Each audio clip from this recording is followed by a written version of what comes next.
study the book of Daniel. మనము దానియేలు గ్రంథం Bible పఠనాన్ని కొనసాగించుకుందాం. So previous week we have seen up to verse 25. మనము పోయిన వారము 25 వరకు చూసుకున్నాము. Just a small revision from 20 to 25. 22 నుంచి 25 వరకు కొంచెము అది ఒకసారి ధ్యానించుకుందాం, గుర్తు తెచ్చుకుందాం. So Daniel repeated the dream in verse 20 and 21. 20-21లో ఆ యొక్క దానియేలుకు ఆ యొక్క కళ మళ్ళీ వివరించబడింది. The tree which represented the Babylon Empire. ఆ యొక్క చెట్టు బాబిలోనుని పరిపాలిస్తున్నటువంటి ఆ యొక్క ఎంపైర్ సూచనగా ఉంటా ఉంది. And the Babylon also it shows the prosperity of the Babylon. అంతేకాకుండా ఆ యొక్క బబులోను అభివృద్ధి చెందేటువంటి దాన్ని అది చూపిస్తా ఉంది. So the name Babylon goes up to the last days that we have seen in Revelation chapter 8. 3 times it is written Babylon city fallen. ప్రకటన 8వ అధ్యాయంలో 3 సార్లు చివరి దినాల వరకు కూడా ఆ యొక్క బబులోను దేశము నిలిచి ఉంది అని మనం చూసాము. And 3 times it is mentioned great city fallen. 1 hour is fallen, it is written. ఆ యొక్క గొప్ప పట్టణము ఒక కొంతసేపు అది 1 గంటలో అది పడిపోతుంది అని చెప్పి అక్కడ రాయబడి ఉంది. That is the principle is it's not actual city, the principle of Babylon. అయితే అది ఆ యొక్క బబులోను పట్టణం గురించి రాయబడలేదు, కానీ దానికి అది సాదృశ్యంగా చెప్పబడతా ఉంది. That principle is the one world government. ఆ యొక్క సూత్రం ఏంటి అంటే ఒకటే ప్రభుత్వం చేసేటువంటి అధికారం కలిగినటువంటి విధంగా ఉంటుంది. That means one currency, one language and one religion. ఒకే విధమైనటువంటి డబ్బులు కలిగి ఉంటారు, అంతేకాకుండా ఒకే మతం ఉంటుంది, ఒకే one currency, one language, one religion. ఒకే భాష ఉంటుంది. So that is now also it is being propagated, or it is prospering. అది ఇప్పటి నుంచే అది కొనసాగుతూ ఉన్నట్టు మనం గమనించగలము. So it will be seen in the day of the Antichrist. మనము చూస్తా ఉన్నాం ఆ యొక్క అంత్యకాలం ఉన్నటువంటి క్రీస్తు గురించి అది చూపడతా ఉంది. And we have seen that the tree represents you only, O king. Daniel told on the face. దానియేలు ఆ యొక్క నెబుకద్నెజరు ఎదుట ముఖం ముందే చెప్తా ఉన్నాడు, ఆ చెట్టు నిన్ను సూచించుచున్నది అంటున్నాడు. Thou art that tree. ఆ చెట్టు నువ్వే అంటున్నాడు. We have compared this to Nathan the prophet telling David when he sinned, you are that man. దావీదు పాపం చేసినప్పుడు నాతాను దావీదుని చూపించి నువ్వు పాపం చేశావు అని దావీదుతో చెప్పాడు. In verse 23 it is a repetition of verse 14 and 15. It's the same. The dream is repeated there. 23వ వచనము అక్కడ ఉన్నటువంటి 14-15 వచనాలు అదే మళ్ళీ కూడా ఈ యొక్క కళ ఇక్కడ చెప్పబడింది. It is about the watcher. It is cutting down the tree and putting the iron band on the watcher, and the tree stump is left and band of iron and brass is there on the stump. అక్కడ జాగరకుడి గురించి చూపించబడతా ఉంది. ఆయన ఆ యొక్క చెట్టును నరికివేసిన తర్వాత ఇత్తడి ఇనుముతో ఆ యొక్క మొద్దును కట్టారు. So this is to show that verse 24, the Most High, God of heaven, He rules in this world. It is a decree. That means the order has come from the Most High God. సర్వోన్నతుడగు దేవుడి నుంచి అటువంటి ఆజ్ఞ వచ్చింది. So in verse 25 we are saying the specific what is the judgment, what is the punishment, and how it is there for the king we have seen. 25వ వచనములో రాజుకు ఎటువంటి శిక్ష వస్తుంది, ఎటువంటి పరిస్థితి ఆయనకి ఏర్పడుతుంది అని స్పష్టంగా చెప్పబడింది. That means a heart of beast is given to him. జంతువులకు ఉన్నటువంటి హృదయాన్ని ఆయనకి ఇచ్చాడు. And he will be eating grass like oxen. ఆ యొక్క ఎద్దుల వలె గడ్డి తిన్నాడు. And his hair has become feathers. ఆ యొక్క వెంట్రుకలు ఎలాగైనాయి అంటే ఆ యొక్క ఈకల వలె అయినాయి. And his nails, like the eagle's claw.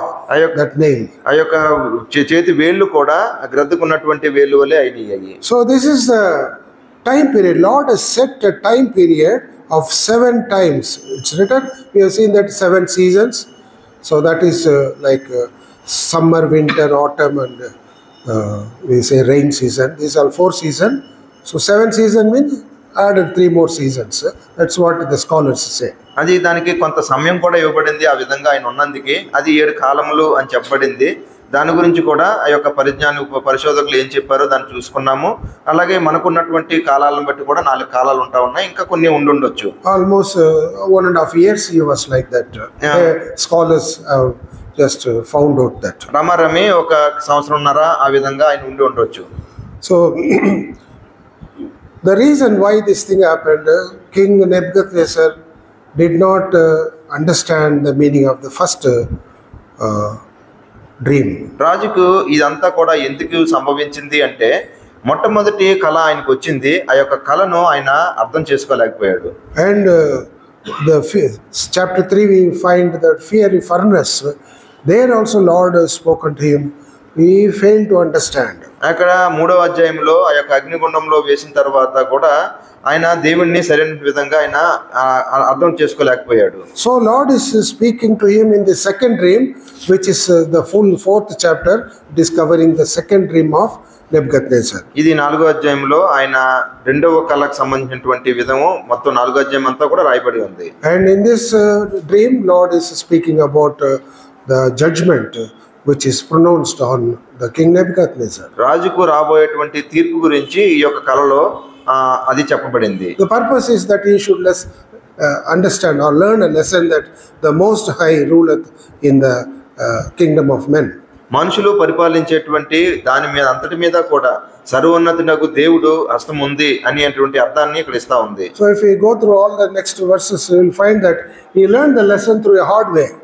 ఈ యొక్క మనం ముందుకు వెళ్ళి వచనాలు చదివినట్లయితే దీని ద్వారా ఆయన ఆ యొక్క అర్థాన్ని లేకపోతే మనసుని తెచ్చుకున్నటువంటి వాడుగా ఉన్నాడు. So it is in a very difficult way and understood or learned that lesson. కష్టమైనటువంటి పరిస్థితుల ద్వారా కష్టమైన పరిస్థితి గుండా ఆయన అర్థం చేసుకున్నాడు. So that's what we up to 2025, that 5 verses last previous week we have seen. ఇదంతా కూడా పోయిన వారము 27 నుంచి 25 వచనాల వరకు కూడా చూసుకున్నాం. Now we'll see that verse 26. మనం 26వ వచనం చదువుతాము. Daniel chapter 4 verse 26. దానియేలు గ్రంథము 4వ అధ్యాయము 26వ వచనం. And whereas they commanded to leave the stump of the tree roots, the kingdom shall be sure unto thee. After that thou shalt have known that the heavens do rule. చెట్టు యొక్క ముద్దు నుండనీయుడని వారు చెప్పేది కదా, దానివల్ల సర్వోన్నతుడు దేవుడు అధికారి అని నీవు తెలుసుకుంటాం మీదట నీ రాజ్యం నీకు మరలా ఖాయముగా వచ్చినని తెలుసుకొనుము. So here the stump is left. We have seen that before only, that the tree is cut, the stump is left. That means roots are still there on the ground. ఆ యొక్క చెట్టు అంతా కూడా నరకబడింది కానీ ముద్దు ఉంది. ఆ ముద్దుతో పాటు లోపల వేర్లన్నీ కూడా మిగిలి ఉన్నాయి. So there is assurance given by God that he will not lose his kingdom, or somebody or Persians will come and overtake him, because in the first dream only it was told. Now it will not happen. Lord will preserve it. మొదటి కళలో చెప్పినటువంటి విధంగా పార్సీకులు వచ్చి ఆ యొక్క రాజ్యాన్ని తీసుకుంటారని కాదు, కానీ ఈ యొక్క ముద్దు నిలిచి ఉంది అంటే ఇంకా అది ఆయనకి ఆ యొక్క అధికారం అనేటువంటిది మిగిలి ఉంది.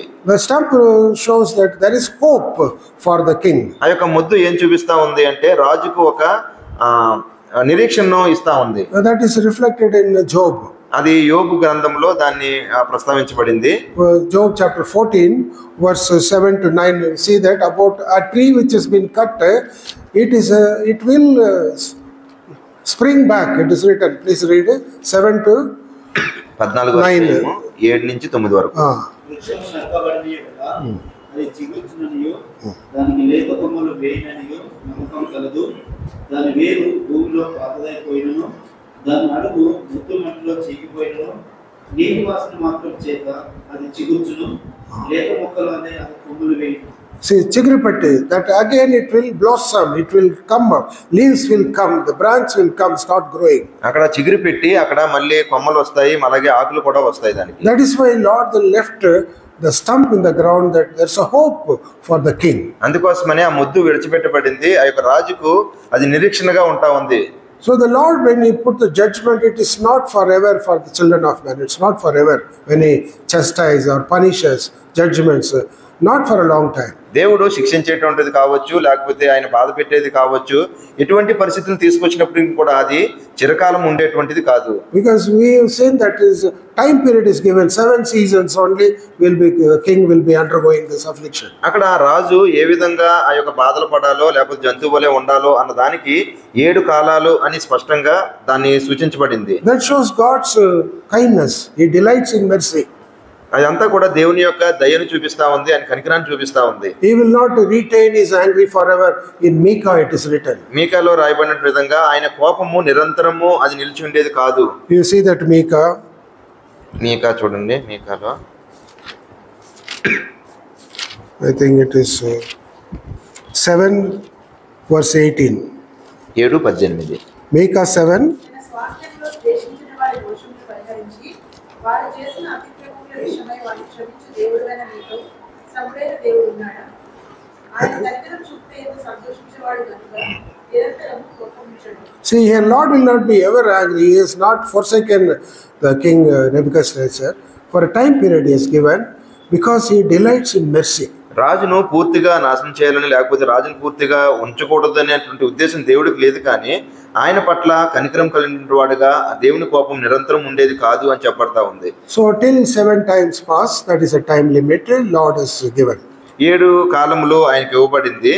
So within this time we should understand or to know that the Most High ruleth in heaven. ఈ యొక్క 7 కాలాల్లో ఆయన అర్థం చేసుకోవాల్సింది ఏంటంటే సర్వోన్నతుడగు దేవుడు పరిపాలించేటువంటి అధికారం కలిగి ఉన్నాడు అని తెలుసుకోవాలి. So in the chapter 4, the word Most High is repeated 3 times. ఈ యొక్క సర్వోన్నతుడు అనేటువంటి మాట 3 సార్లు ఈ యొక్క 4వ అధ్యాయంలో ప్రస్తావించబడింది. So we find that if you see that verse 12 and verse 25 and 32, 3 times it is written Most High, Most High. 12లోను అలాగే 25 and 32. 25 అలాగే 32లో కూడా. So in that the Most High ruler, the King of the God of heaven, he rules that to make to understand the king.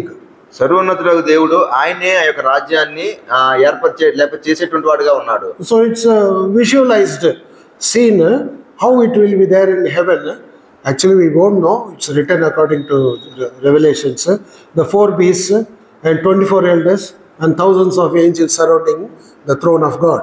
దేవుని యొక్క సింహాసనము ఉంది, దాని ముందు 4 దేవదూతలు ఉన్నారు. 24 పెద్దలు ఉన్నారు, 4 జీవులు ఉన్నారు, 24 elders, 24 పెద్దలు, అలాగే వేల కొలది దేవదూతలు ఉన్నారు. So that shows the reign or the ruling power of the God of heaven.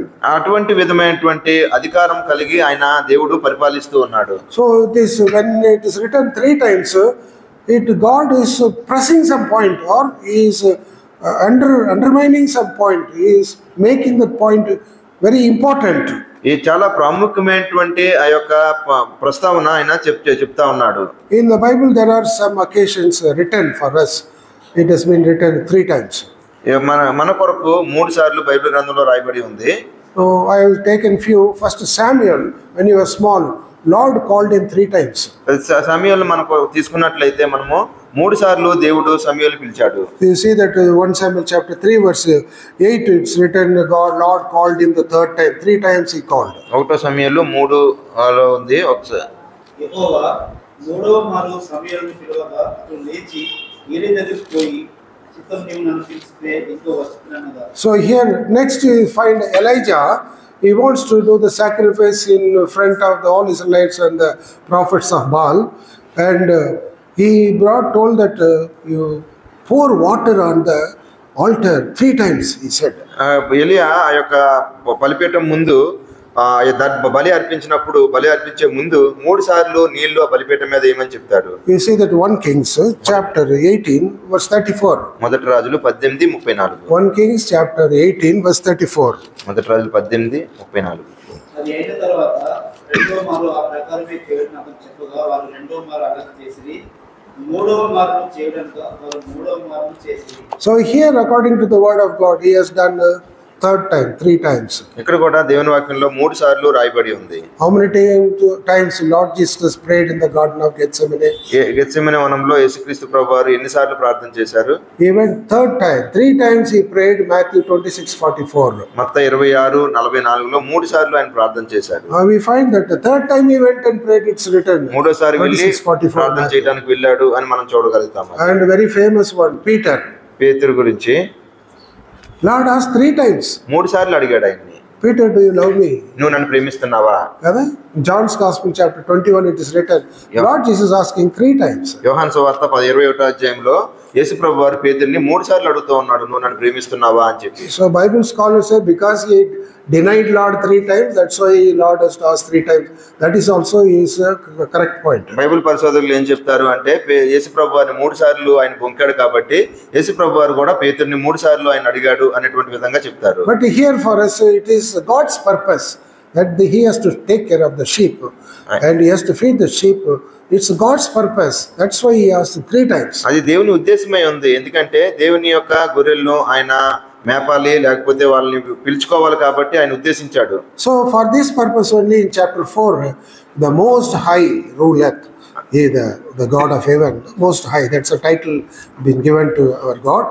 Most High ruler, 3 times it is written in this chapter. అందుకనే ఈ యొక్క అధ్యాయంలో సర్వోన్నతుడగు దేవుడు అనేటువంటి దాన్ని 3 సార్లు ప్రస్తావించబడతా ఉంది. ప్రస్తావించబడింది. For this, the king should understand the Most High ruler in the kingdom. ఎందుకంటే ఇదంతా కూడా రాజు దాన్ని గ్రహించాలి, అందుకోసమనే దాన్ని ప్రస్తావించబడింది. The chastisement of the Lord on the king, it is not to harden his heart, but to humble him. For that Lord has allowed it. ఏదో ఆ యొక్క శిక్ష అనేటువంటిది రాజుకి ఎందుకు ఇస్తున్నాడంటే హృదయము కఠినం అవ్వాలని కాదు, కానీ హృదయంలో ఒప్పుదల కలిగి మెత్తనబడాలనేటువంటి ఉద్దేశంతో ఆయన చేస్తా ఉన్నాడు. So we have seen in Micah chapter 6 verse 18, chapter 7 verse 18 we have seen Lord is merciful, he will not be angry always. మనం మేకాలో చూసాం కదా 7వ అధ్యాయంలో దేవుడు ఆయన జాలి కలిగినటువంటి వాడు, కనికరం కలిగినటువంటి దేవుడు. So in this verse we find that the hope given to king and also the sovereignty, the utmost power and authority of our God in this verses. ఈ యొక్క వచనములో ఆయనకు ఒక అవకాశం ఇస్తా ఉన్నాడు, అంతేకాకుండా దేవుని యొక్క సర్వభౌమాధికారాన్ని ఆయన కనపరుస్తూ ఉన్నాడు ఇక్కడ. Now we'll go to verse 27. 27వ వచనంలోకి వెళ్దాం. Wherefore, O king, let my counsel be acceptable unto thee, and break off thy sins by righteousness, and thine iniquities by showing mercy to the poor, if it may be a lengthening of thy tranquility. రాజా, నా యోచన నీ దృష్టికి అంగీకారం అగును గాక. ఒకవేళ నీవు నీ పాపములు మాని నీతి న్యాయమును అనుసరించి నీవు బాధ పెట్టిన వారి యందు కరుణ చూపిన ఎడల నీకున్న క్షేమము నీకిక మీదట నుండునని దానియేలు ప్రత్యుత్తరం ఇచ్చెను. So here, O king, he still Daniel is having respect and love for the king. That's why he addressed with all respect, O king, he says. దానియేలు రాజుని ఎంతో గౌరవిస్తూ ఉన్నాడు, అంతేకాకుండా ఆయన ప్రేమిస్తున్నాడు కాబట్టి రాజా అని ఆయన సంబోధిస్తూ ఉన్నాడు. Daniel knows the impending or the calamity which the king has to face. He knows. దానియేలుకు తెలుసు రాజు ఎటువంటి ఆ యొక్క ఉపద్రవాన్ని ఎదుర్కోవాలి అనేటువంటిదంతా కూడా దానియేలుకు తెలుసు. And the reason for that judgment also he knows. దానికి ఉన్నటువంటి పర్యవసానము ఏంటి అన్నది కూడా దానియేలుకు తెలుసు. That is king's sin and iniquity. అదంతా కూడా రాజు చేసినటువంటి పాపము, ఆయన చేసినటువంటి అపరాధము. So here it is said, you see in that verse that 27, break off thy sins by righteousness, it is written. నీవు పాపములు మాని నీతి న్యాయములను అనుసరించి. So break off by righteousness means by doing righteous work your sin will not be covered. నువ్వు నీతి కార్యాలు చేసినంత మాత్రాన నీ పాపాలు కప్పిపోవు. That is not biblical teaching. అది అటువంటి విధంగా బైబిల్ చదివిస్తా ఉంది. For the sins has to be forgiven, we have to repent, then we have to be washed by the blood of Jesus.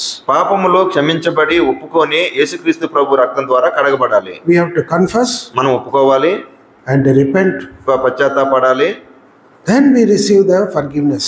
అప్పుడు మనము పాప క్షమాపణని క్షమాపణను అంగీకరించాలి. So in the Bible, in English version, it is written, break off the sins by righteousness. It is written, it's not through righteousness, but after repenting, you have to start doing good things. అయితే నువ్వు నీతి కార్యాలు చేయడం వల్ల పాపాలు మానిపోతాయి అనేటువంటి విధంగా కాదు, కానీ నువ్వు పాపములు చేయడం మానేసి నువ్వు మంచి కార్యాలు చెయ్యి అని చెప్తా ఉన్నాడు. Break off means that represents you repent, come out of it. నువ్వు నీ పాపం నిమిత్తమే నువ్వు పశ్చాత్తాపడు, దాని నుంచి నువ్వు బయటకు వచ్చేసే అంటున్నాడు. And the iniquities. అంతేకాకుండా చెడుతనము. Iniquities also, what it may be, what may be the sin and iniquity of the king.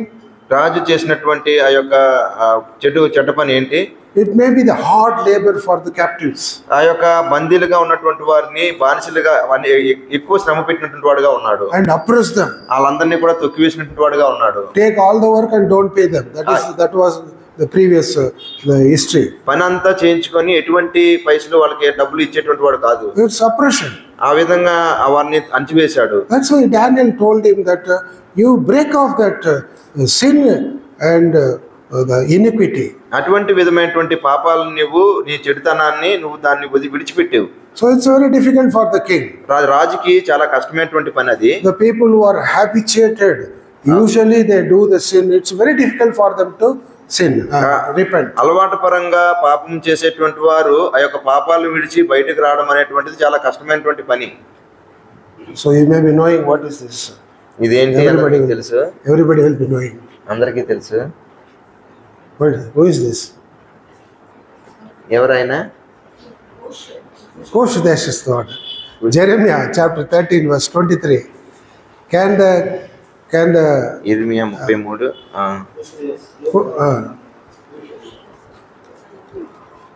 can he change his color? ఆ యొక్క రంగు మార్చుకోగలడా?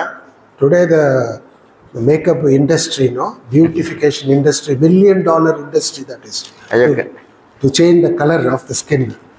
అందంగా తయారవడం కోసం ఆ యొక్క చర్మం మార్చుకోవడం అనేటువంటిది కొన్ని లక్షల వ్యాపారం జరుగుతూ ఉంది. And you know that Michael Jackson was a pop singer. He is African, he was this color, but when he died he was like European. ఆయన మైకిల్ జాక్సన్ ఆయన ఇటువంటి రంగే ఉండేటువంటి వాడు, అయితే చనిపోయినప్పుడు యూరోపియన్ లాగా ఉన్నాడు ఆయన. He changed his color. I don't know what he did for his skin. ఆ యొక్క రంగు మారడం కోసం ఏం చేశాడు అన్న తెలియదు, కానీ రంగు మారాడు. And can he change his color? And the leopard, can it remove or drop its spots? ఆ యొక్క చిరుతపులి తన మచ్చలను తీసివేసుకోగలదా? We cannot do it. ఆ విధంగా చేయలేదు. And likewise, we are accustomed to do evil. How can we do good? That is our condition. మనము స్వభావ చిత్తంగా యొక్క పాపాలు చేసేటువంటి వారము అవి మాని ఏ విధంగా మంచి చేయగలుగుతాము? That's what Jeremiah chapter 13 verse 23 says. అందుకోసమనే ఇర్మియా 13:23 చదివిస్తా ఉంది. So Lord says that repent. దేవుడు చెప్తా ఉన్నాడు కదా, పశ్చాత్తాపడాలి. So through Daniel is telling, break off the sin and iniquity. దానియేలు ద్వారా ఈ మాట చెప్పబడతా ఉంది, నీ యొక్క పాపములు మాని అవి విడిచిపెట్టి అని చెప్తా ఉన్నాడు. What the Lord requests from us? మన నుంచి దేవుడు ఏం కోరుకుంటూ ఉన్నాడు? What Lord requests from King Nebuchadnezzar? Nebuchadnezzar రాజు నుంచి దేవుడు ఏం కోరుకుంటున్నాడు? So we must love justice. మనము నీతిని ప్రేమించాలి. And we must walk humbly before our God. దేవుని ముందు మనము తగ్గించుకున్నటువంటి వారంగా ఉండాలి. So that is also written in Micah chapter 6 verse 8. Micah 6:8. Micah chapter 6 verse 8. 6:8. ఏది ఉత్తమము అది నీకు తెలియజేయబడి ఉన్నది. న్యాయంగా నడుచుకోవడం, అంతరము ప్రేమించలేదు, నీతి మనసు కలిగి నీ దేవుని ఎదుట కల్పించలేదు. అంతే కదా యెహోవా నిన్ను అంటున్నాడు. So here Daniel is telling what the Lord requests from them. Repent. ఇక్కడ దానియేలు రాజుకు చెప్తా ఉన్నాడు ఏంటంటే పశ్చాత్తాపడమంటా ఉన్నాడు. Walk before the Lord with humbleness. దేవుడు ఎదుట తగ్గించుకొని ఉండమని చెప్తా ఉన్నాడు. Do justice. నీతిని జరిగించమని చెప్తున్నాడు. Love mercy. దయను ప్రేమించమని చెప్తున్నాడు. Proverbs it's written that he that covereth the sin will not prosper, but he that confesseth and forsake that he will find mercy from the Lord. పాపమును కప్పుకున్నవాడు వర్ధిల్లడు, దాన్ని ఒప్పుకొని విడిచిపెట్టువాడు వర్ధిల్లునని రాయబడి ఉంది. Proverbs chapter 28 verse 13 it is written. Proverbs 28:13. సామెతలు 28:13. 28:13. అతిక్రమములను దాచిపెట్టువాడు వర్ధిల్లడు, వాటిని ఒప్పుకొని విడిచిపెట్టువాడు కనికరం పొందును. So by doing this, what is the benefit or what is the blessing? అయితే ఇది చేయడం ద్వారా ఎటువంటి మనకి ఆశీర్వాదము వస్తుంది. The judgment which has been announced by doing humbling or repenting, Lord may halt it. He will stop it. ఏదైతే మనకు రావాల్సినటువంటి శిక్ష తీర్పు ఉందో మనం తగ్గించుకోవడం ద్వారా మనము తగ్గించుకొని నీతి జరిగించడం ద్వారా ఆ యొక్క శిక్షను ఆయన ఆపేటువంటి వాడుగా ఉన్నాడు. We have the example. మనకు ఒక ఉదాహరణ ఉంది. In Jonah chapter 3, book of Jonah, chapter 3 verse 10. 3:10. He says that what the Lord intended to do, he did it not. It's written. యోనా వారు తమ చెడు నడతలను మానుకొనగా వారు చేయుచున్న క్రియలను దేవుడు చూచి పశ్చాత్తాపుడై వారికి చేయదనని తన మాట ఇచ్చిన కీడు చేయక మానెను. So here you see that how Lord is merciful. If you repent, if we also repent, what is impending on our life also, Lord will not do it. మనం కూడా ఆ విధంగా పశ్చాత్తాపడినట్లయితే మనకు రావాల్సినటువంటి దాన్ని దేవుడు దాన్ని చేయకుండా ఆగుతాడు. Believer's life is not that once I repented, once I believed, that's the end of it. No. Every day we have to repent. Every day we have to put faith in our Lord. విశ్వాసులంగా ఒకసారి ఒప్పుకొని ఒకసారి మనం క్షమించబడినాము అంటే అది సరైనటువంటి విధం కాదు. ప్రతిదినము కూడా మనం ఒప్పుకొని పశ్చాత్తాపడేటువంటి వారంగా ఉండాలి. Then we will be preserved in the Lord. అప్పుడు దేవుని ఎదుట మనం భద్రపరచబడినటువంటి వారంగా ఉంటాము. And Daniel says that if you do this, your transculity will increase or lengthened. It will be increased days of transculity. It's written. నువ్వు ఆ విధంగా చేసినట్లయితే it may be a lengthening of the tranquility. It's written. నీకున్న క్షేమము ఇక మీదట నుండునని. Shamam, it's a Telugu word, but Shamam is welfare, no? Good. But tranquility is different. English that meaning tranquility. Tranquility is, you know the drug called tranquilizer? Some people will be knowing tranquilizer means. Tranquilizer and drug ఉంటుంది. People who are having tension, who are having pain in the body, they will give an injection that's called pethidine injection. Sister, correct? Pethidine. Compose pethidine. That's called a tranquilizer injection. By giving that, mind will calm down. ఆ యొక్క injection ఇవ్వడం ద్వారా మనసు అనేటువంటిది అది ప్రశాంతంగా ఉంటుంది. And every tension you will not feel any. ఉన్నటువంటి టెన్షన్ అంతా కూడా ఉండదు, ఏమీ పోతుంది. There is no disturbance in the mind. ఆ యొక్క మనసులో ఎటువంటి డిస్టర్బెన్స్ ఉండదు. So that means it's assuring calmness, peace. That is assuring. సమాధానము, శాంతి ఇచ్చేటువంటి విధంగా అది నిశ్చయితకి ఇస్తుంది. So here Daniel is advising the king, if you do this thing, if you break off your sin and iniquities, it may lengthen your tranquility. That means your peace and tension-free life. నీ పాపములో నీవు చేసినటువంటి అతిక్రమములను మానినట్లయితే నీవు అటువంటి శాంతి సమాధానము ఇక మీదట నీకు ఉంటుంది అని దానియేలు ప్రత్యుత్తరం ఇచ్చాడు. So Daniel is very lovingly is admonishing the king. దానియేలు రాజునికి ఎంతో ప్రేమపూర్వకంగా ఇటువంటి విధి చెప్తా ఉన్నాడు ఆయన. And see what he has to do? He has to repent. And what is the effect? He will have tranquility. దానియేలు చెప్తా ఉన్నాడు కదా, నువ్వేం చేయాలి అంటా ఉన్నాడు. నువ్వు ఈ విధంగా చేసినట్లయితే నీకు శాంతి సమాధానం ఉంటుంది అని చెప్తున్నాడు. So he is speaking the truth of God in a very loving manner. దేవుని యొక్క సత్యాన్ని ఎంతో ప్రేమపూర్వకమైనటువంటి విధానంలో తెలియజేస్తా ఉన్నాడు. We also should speak the truth with love. We have to speak. మనం కూడా సత్యాన్ని ప్రేమతో చెప్పేటువంటి వారంగా ఉండాలి. Ephesians chapter 4 verse 15. ఎఫెసీయులకు రాసిన పత్రిక 4వ అధ్యాయము 15వ వచనము. Ephesians chapter 4 verse 15. ప్రేమ కలిగి సత్యము చెప్పుచు క్రీస్తు వలె ఉండుటకు మనం అన్ని విషయంలో ఎదుగుదాము. ప్రేమ కలిగి సత్యం చెప్పుచు క్రీస్తు వలె ఉండుటకు మనం అన్ని విషయంలో ఎదుగుదాము. See, when you are telling a truth, you should tell that in love. అయితే మనకు సత్యం తెలిసినప్పుడు ఆ యొక్క సత్యాన్ని ప్రేమతో చెప్పేటువంటి వారంగా ఉండాలి. Suppose somebody is caught in some sin. ఎవరైనా ఒక పాపంలో పట్టబడ్డారు, మనకు దొరికారు. We cannot go to him. మీకు తెలుసా అంతే పోయింది, అయింది, మీ కథ అయిపోయింది. You should not tell like that. ఆ విధంగా చెప్పకూడదు. You should say that there is a provision. You can repent. Lord is merciful. Very lovingly you have to present the truth. దేవుడు ప్రేమ కలిగినటువంటి వాడు. ఆయన నీకు ఒక ఏర్పాటు ఉంది. ఆ విధంగా మనము ఎంతో ప్రేమతో ఆ యొక్క విషయాన్ని తెలియజేసేటువంటి వారంగా ఉండాలి. Brother always he tells, no? దేవదానంతో చెప్తారు ఈ విధంగా. Always he tells, ఆయన ఎప్పుడు చెప్తారు, somebody is sick, you will go and ask, what happened, sickness? ఎటువంటి అనారోగ్యం ఉంది అని చెప్పారు.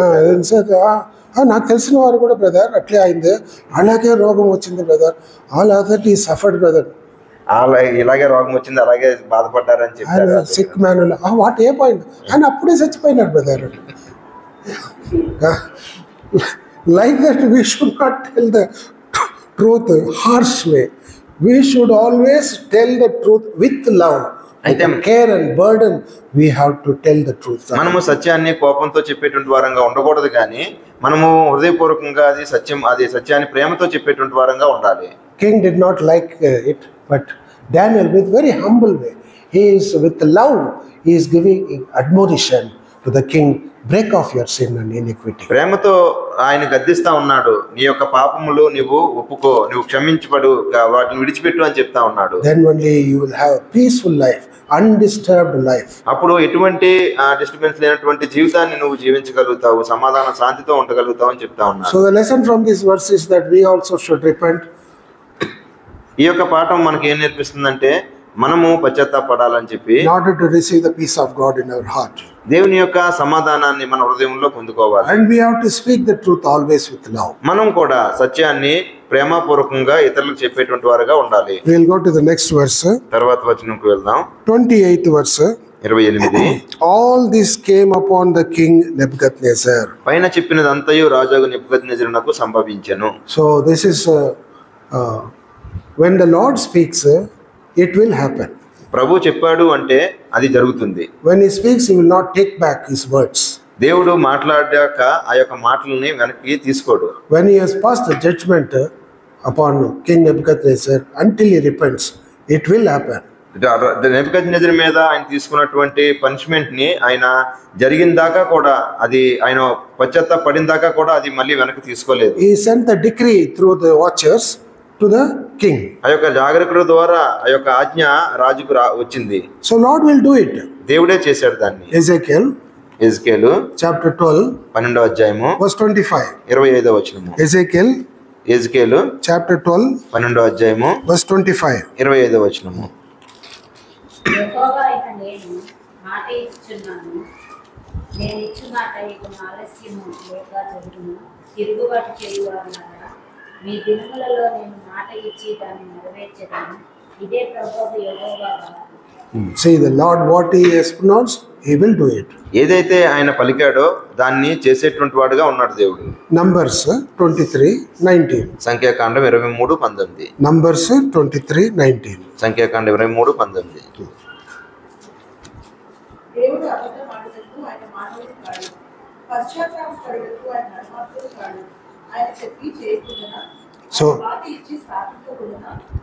So here you see that again, once again it is there. ఇంకొకసారి మళ్ళీ చెప్పబడతా ఉంది, దేవుడు అబద్ధం ఆడుటకు ఆయన మానవుడు కాదు అని చెప్పి. Once he tells, will he not do it? He says, it's written. ఒక్కసారి ఆయన అది ప్రకటించాడంటే దాన్ని మళ్ళీ వెనక్కి తీసుకోడు.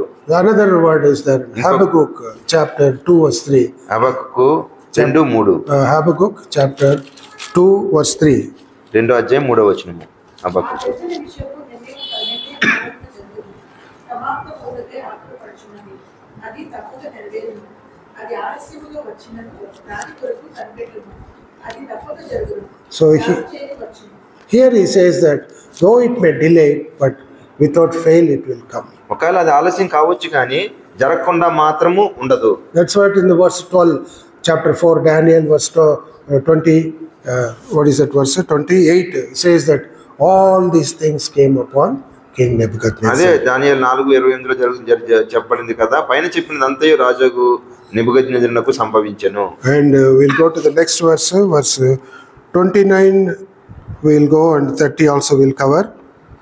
At the end of 12 months he walked in the palace of the kingdom of Babylon, and the king spake and said, he is not this great Babylon that I have built for the house of the kingdom of by my power and for the honor of my majesty. 12 నెలలు గడిచిన పిమ్మట అతడు తన రాజధానియగు బబులోనులోని నగరునందు సంచరించుచుండగా రాజు బబులోనను ఈ విశాల పట్టణము నా బలాతిశయమును నా ప్రభావ ఘనతను కనపరచుటకై నా రాజధాని నగరునిగా నేను కట్టించినది కాదా అని తనలో తాను అనుకొనెను. So why this word at the end of 12 months? ఇది 12 నెలలు గడిచిన తర్వాత ఈ మాట ఎందుకు జరిగింది? It is we can understand, or we can, if you search, we can understand that the dream and the interpretation and Daniel's admonition, all the three must have happened 12 months before. అయితే ఈ యొక్క కళ వచ్చాక ఆ కళ భావం చెప్పబడిన తర్వాత admonition also, ఆయన గద్దించిన తర్వాత కూడా God gave 12 months, 1 full year time to repent. ఒక సంవత్సరం కాలము పశ్చాత్తాపడటానికి రాజుకు దేవుడు సమయం ఇచ్చాడు. That is why it's written after this 12 months. 12 అందుకనే రాయబడింది కదా 12 నెలలు గడిచిన పిమ్మట. At the end of 12 months. 12 నెలలు గడిచిన పిమ్మట. So Lord is very patient and He is so kind. He gave such a long time, 12 months, 1 year to repent. ఆయన శాంతము లేకపోతే ఆయన దీర్ఘశాంతం కలిగినటువంటి దేవుడిగా ఉన్నాడు. But instead of humbling himself, he has walked with pride in the palace. ఆయన తగ్గించుకున్నందుకు బదులుగా ఆయన గర్వించినటువంటి వాడుగా ఉన్నాడు ఆ యొక్క భవనంలో. How you know that he is having pride? ఆయన గర్వంతో ఉన్నాడు అని మనం ఏ విధంగా తెలుసుకోగలుగుతాము? You very carefully read verse 30. It is written, "He is not this great Babylon which I have built," he said. ఇక్కడ 30 వచనం మనం స్పష్టంగా గమనించినట్లయితే ఈ మహాపట్నము నా బలాతిశయం చేత కదా అంటా ఉన్నాడు. He says that great Babylon, that all beauty of the world those days, that is this not I have built, first he brought before him. మొట్టమొదట ఆయన్ని ముందుకు తీసుకొని వచ్చుకొని ఈ యొక్క మహాపట్నం నేను కట్టించాను కదా అంటా ఉన్నాడు. And second thing, రెండో విషయము, it's not for my kingdom, by my power, by might, నా బలాతిశయము అంటా ఉన్నాడు, బలాధికారము అంటున్నాడు. Again second time is telling, my power only I made it. నా ప్రభావం చేత దీన్ని కనిపరిచి అంటా ఉన్నాడు. And what for he has done? ఏం చేశాడు దాని కొరకు ఆయన? Third time he says, for my majesty it is written. ఆ తర్వాత అంటా ఉన్నాడు కదా, for my majesty. నా ఘనత కొరకు అంటున్నాడు. See that verse 30. బబులోను ఈ మహాపట్నం నా బలాధికారమును ప్రభావమును కనపరచుటకై నా రాజధాని నగరునిగా నేను కట్టించింది కదా అని తనలో తాను అనుకొనెను. So all these things is pride, self, it's all mine. It is I did it, like that. అంతా కూడా నేనే చేశాను అని ఆయనే చెప్పుకుంటా ఉన్నాడు. So in my office, some people used to claim, I have done. వాళ్ళు చెప్తూ ఉంటారు చాలా సార్లు ఇది నేను చేశాను అని చెప్పి. So we have named that person. ఆ యొక్క వ్యక్తి పేరుతో సోదరుడు పిలిచినప్పుడు we have kept a name for him. వాళ్ళకి ఒక పేరు పెట్టారు, ఐ స్పెషలిస్ట్ అని చెప్పి. ఎనీథింగ్ యూ సార్ నేనేనండి, I did that. Eye specialist వస్తాడా? we used to call him eye specialist. ఏం చేసినా కూడా వాళ్ళు ఏం చెప్తారంటే నేనే చేశానంటే వాళ్ళకి ఐ స్పెషలిస్ట్ అని పేరు పెట్టారు. So here the king is so proud, and his pride is expressing by speaking the words that I built it by my power, for my majesty, all self glory. ఆయన ఒక సొంతంగా ఆయన మహింపరచుకోవడం కోసము నేను నా బలాతిశయము నా ప్రభావము అని చెప్తా ఉన్నాడు. See, he was there in the palace and seeing the whole city, maybe in the first floor. ఆయన యొక్క ప్యాలెస్ లో ఉండి ఒక ఫస్ట్ ఫ్లోర్ లో ఉండి ఆ పట్టణం అంతా కూడా కనబడుతూ ఉండొచ్చు. Maybe in our language we call it terrace or balcony. You see that whole city like that. Terrace మీద కానీ బాల్కనీలో కానీ వెళ్తే ఆ యొక్క పట్టణం అంతా కూడా కనబడుతూ ఉండొచ్చు. Hyderabad also, in one place if you go you can see the whole city. What is that place? మనం కూడా హైదరాబాద్ మొత్తం అంతా చూడొచ్చు ఒక ప్లేస్ వెళ్తే. ఎక్కడ అది? కోల్కొండ ఫోర్ట్. చార్మినార్ కాదు, చార్మినార్లో you cannot see anything. Golconda Fort, you must go to the topmost point and you can see the whole city. You can see Golconda port పైకి ఎక్కినట్లయితే మొత్తం పట్టణం, హైదరాబాద్ పట్టణం అంతా కూడా కనబడుతుంది. that he may be the first floor or the top floor. In Bible it is written roof of his palace, it is written in some other place. వేరే చోట రాయబడి ఉంది ఆ యొక్క పట్టణ, ఆ యొక్క ఆయనకున్నటువంటి ఆ యొక్క అధికార గృహానికి పైన ఎక్కాడు అని చెప్పబడతా ఉంది. In that roof of the palace, David also was walking in that roof of the palace and he did sin. ఆ యొక్క దావీదు కూడా ఆ యొక్క ప్రాకారం మీదకి ఎక్కి పైన తిరుగుతున్నప్పుడు పాపం చేశాడు ఆయన. 2 Samuel chapter 11 verse 2. సమయాలు 11:2. 2 Samuel chapter 11 verse 2. 2 సమయాలు 2. ఒకనొక దినమున పొద్దున్నకు వేళ దావీదు పడక మీద నుండి లేచి రాజనగరి మిద్దె మీద నడుచుచు పైకి చూస్తుండగా స్నానం చేయ ఒక స్త్రీ కనబడెను. See here, one of our brethren also did not come to meeting. He was walking on the first floor. Meetings రాకుండా ఆ యొక్క ఫస్ట్ ఫ్లోర్ లో ఒక నా సహోదరుడు తిరుగుతూ ఉన్నాడు. The sister told David also he did like that without going to church. He was walking like that. He told. దావీదు కూడా అలాగే తిరిగాడు, నువ్వు కూడా అలాగే తిరుగుతున్నావు నా సహోదరు అన్నది.